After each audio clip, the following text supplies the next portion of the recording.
guys, welcome to day 12 of YouTober. For today's video, I am sharing with you everything I learned waking up at 4 a.m. for an entire year. So what have I learned waking up at 4 a.m. for the last year? It definitely has made me more of a morning person. Like, I've noticed, to me, like waking up at 7 a.m. is super easy now because I know that I've had mornings that I've had to wake up at 2:30 a.m.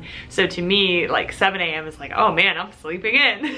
So it's definitely, I'm much more of a morning person than I was. As much as I don't love the initial alarm going off, like there are some days that I am cranky when that alarm goes off, but as much as I don't love that part of it, I do love getting to like 10 a.m. and having so much more done when most people are kind of just starting their work days or just starting their routines or mornings or whatever it is.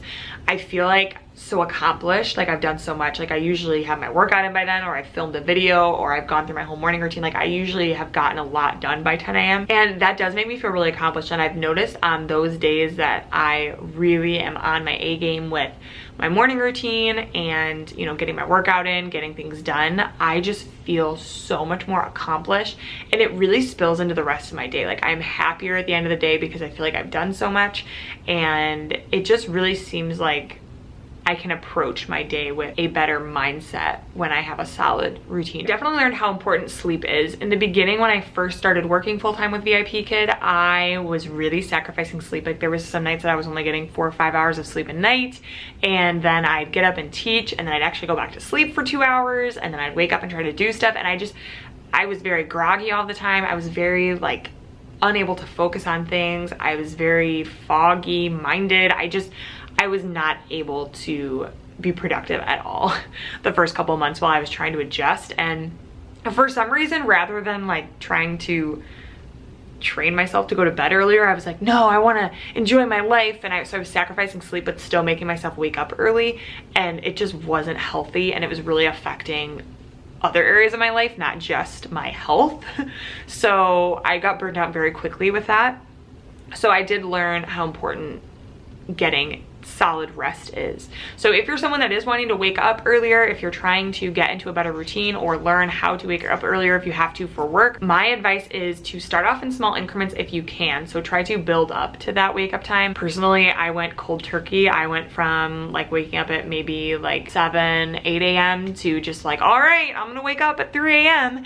And your body just is not used to that. And my body, again, burned out very quickly. I was very exhausted like all of the time, and I was just very cranky. Basically what I have learned now is getting sleep is crucial. What I do is I take my wake up time and I just count back 7 hours, and that's when I go to bed, and it's a non-negotiable because I'm not productive if I have to go back to sleep. If I only get 3 hours of sleep, wake up and teach, and then I'm back to sleep and I sleep for 5 hours throughout my day, I'm not doing the things that I actually want to be doing, and that wasn't okay with me. So I decided that sleep was important to prioritize. Maybe you need less sleep. For me, 7 hours seems to be the kind of, if I get less than 7 hours, I get real cranky. My next tip, if you are someone that is wanting to wake up earlier, is to have a strong reason for why you're doing this. You really need to get clear on why you want to wake up earlier. Again, if it is for work, okay, that's your reason. But if you're someone that maybe just wants to get more done in the morning, or maybe you want to work on kind of your side hustle before work or something like that, you really have to come up with a solid reason why you're doing it. The biggest thing I can say is to just prepare as much as you can the night before. So I will even go as far as to like set out my coffee bag, and I'll set out my coffee cup, and I'll,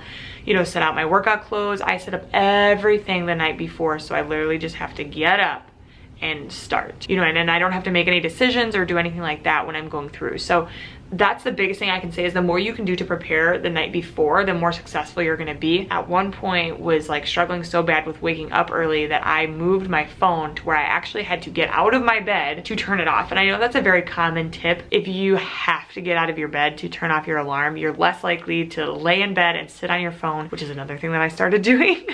I'd set my alarm and then I would sit on my phone for a half an hour before I actually got up. Moving my phone away from my bed, as annoying as it was, forced me to actually get up to turn it off. So that's like my biggest tip. If you're really someone that either turns your phone off and goes back to sleep, or sits on your phone and scrolls mindlessly in the morning when your alarm goes off, set it across the room so you literally have to get up and get out of your bed to turn it off. Really annoying at first because your alarm is just going off and going off and going off and going off, and it's 4 a.m. but it does help, I promise. Those are my thoughts on waking up at 4 a.m. for the last year. I definitely am much more of a morning person now.